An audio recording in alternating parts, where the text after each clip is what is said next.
more movement than you should out of the rear end of your 1997 through 2006 TJ Wrangler, the Steinjager Heavy Duty Rear Sway Bar Kit will be a great way to tighten things up. Now this kit will be a durable way to get rid of that extra body roll or literal sway out of the rear end of your TJ for a more comfortable experience when you're driving on and even off-road. Now even if you're not having a problem with your current sway bar and are just looking for components to beef up your rear end suspension, especially if you're in a rebuild process, this will be a great option to choose and a more affordable one in the category if you're looking to save a few bucks. Now your sway bar is exactly what it sounds like. It's responsible for the sway in the rear end, and you will know if your current setup is bad, if you've got that loose feeling or that extra roll through corners. Now this will combat that extra movement, tightening up your ride, and will help to create a more stable experience while you're cruising on the highway, which is a big win considering the Jeep shape isn't that aerodynamic. Now the increase in size will also make it more durable in off-road scenarios, being able to handle more load and keeping the rear end more stable in off-camber situations. This is going to be heavy duty with an alloy and carbon construction, and it's going to be very durable, especially with the 1-inch outer diameter sizing. It's also going to have a black powder coat on top to protect the materials underneath from rust and corrosion from whatever elements this will see, and of course match with other new suspension components. This will also come with new mounting brackets and new polyurethane bushings. Now this polyurethane is going to be much more durable than the factory rubber that you've probably seen get brittle over time, and that can cause some looseness in the sway bar as well. However, this is going to be very stiff. It's going to hold up well to abuse, but it's also going to give you a little bit more stiffness in your ride. The brackets will also have a Zerk fitting on top, so you can grease this. It's going to go right through this bushing here into the mounting location, so you will be able to maintenance this over time for the proper movement of your sway bar, which is only going to lengthen the lifespan of this kit. This is about $225 for the kit, and I think that that's a great price for what you're getting. In comparison to others in the category, this will come with just the sway bar, being great if you don't need the extra links or other components. You simply just want the bar itself to keep the price down. Now, while this will have a 1-up on the factory system, it's still going to have a OE style fit with the correct bends, making it a very easy swap for clearance, so you can just bolt this in and reap all the benefits. Now the install here will be a 1 out of 3 wrenches on the difficulty meter, and it should only take you about an hour or so to get the job done. Now speaking of the install, one of our customers here has actually put this on their TJ, and it's going to walk you through what that process looks like step by step, so that is going to wrap it up for my review. Let's go ahead and get into the install.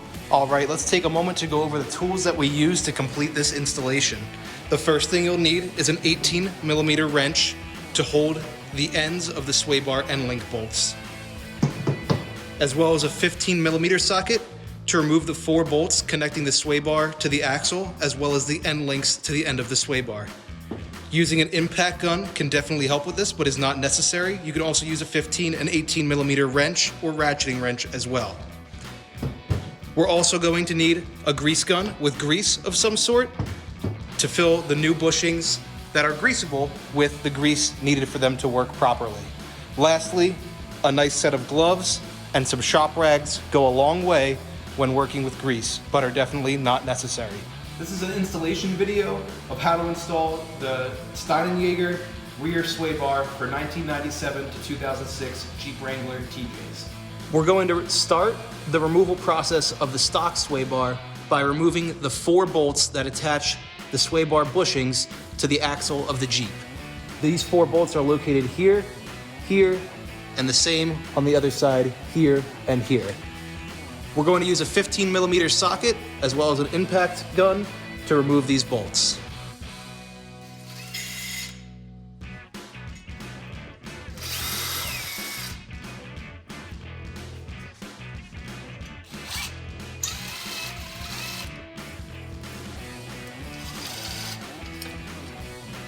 The next step will be to remove the 2 sway bar end links from the end of either end of the sway bar. These 2 bolts are located here and on the same spot on the other side. On our sway bar here, you can see this side's broken, which is why we're replacing it. but normally it would be that side and this side connected the same as you see here. Let's remove them now. We're going to use the same 15 millimeter socket and impact gun to remove the bolt while holding the other side with an 18 millimeter wrench.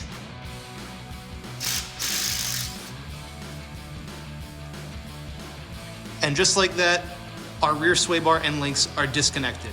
Let's repeat the same process on the other side and then remove the stock sway bar. Now that both sides are detached, you can remove the rear stock sway bar from the back of the Jeep by lifting over the drive shaft and out from underneath the Jeep. Okay, the first step of the installation process will be to pre-grease the inside diameter of the greasable bushings.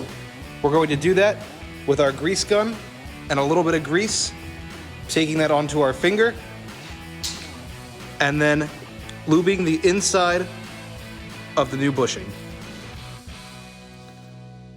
Applying a thin level of grease, covering the entire surface where the sway bar will sit. The next step of our installation will be to install the greasable bushings onto the sway bar itself. We'll do this by first removing the outer metal bracket, taking our red bushing, pulling apart the side that opens, and installing it over the sway bar, like so. We will then repeat the process on the other side. Now that we've installed both bushings over the rear sway bar, we can install it into the back of the Jeep. Start by hanging it over the rear differential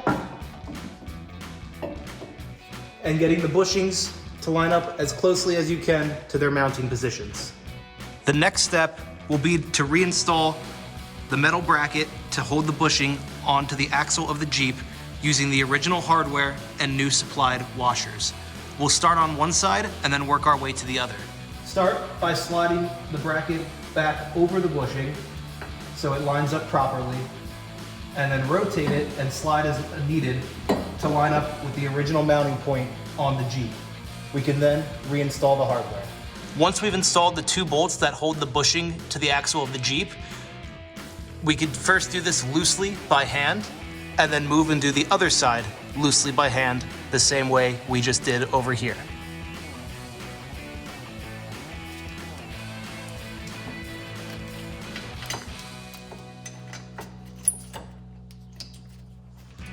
Now that we've installed all 4 bolts loosely by hand on the sway bar, we can come back with our 15 millimeter socket and impact gun to tighten them fully.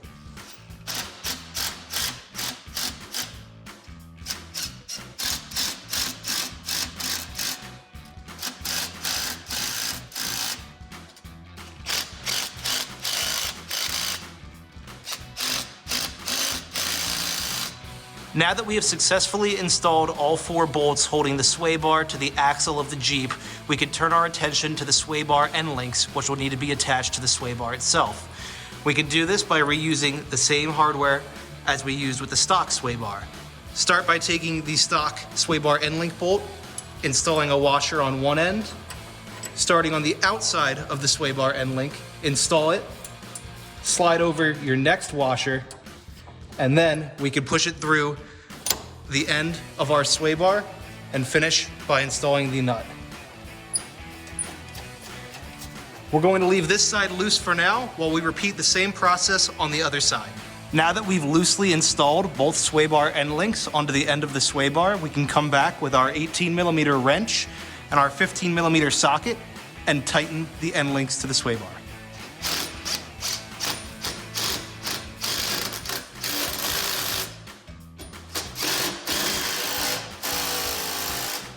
All right, and we are now on the final step of the installation process, which will be to remove the 2 dust caps off of the greasable fitting ends, and then use our grease gun to add a bit more grease to the inside of the bushing.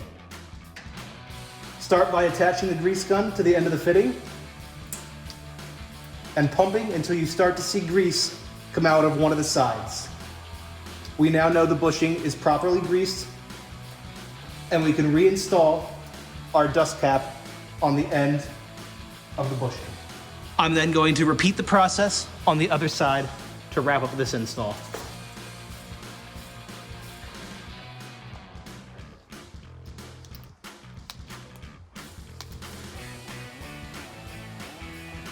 Although we're finished, there's a few things to keep in mind when moving forward. After we drive the Jeep for a couple of miles, we're going to want to make sure to check all hardware and make sure nothing's become loose or broken, and tighten as needed. As well as our greasable fittings, we'll want to check about once every oil change to make sure they still have an adequate amount of grease installed in them. Add grease as necessary, and always make sure to check your components for safety before any trail ride. So that's going to wrap it up for my review and the install of this Steinjager heavy duty rear sway bar kit fitting all 1997 to 2006 TJ Wranglers, and you can find this right here at extremeterrain.com.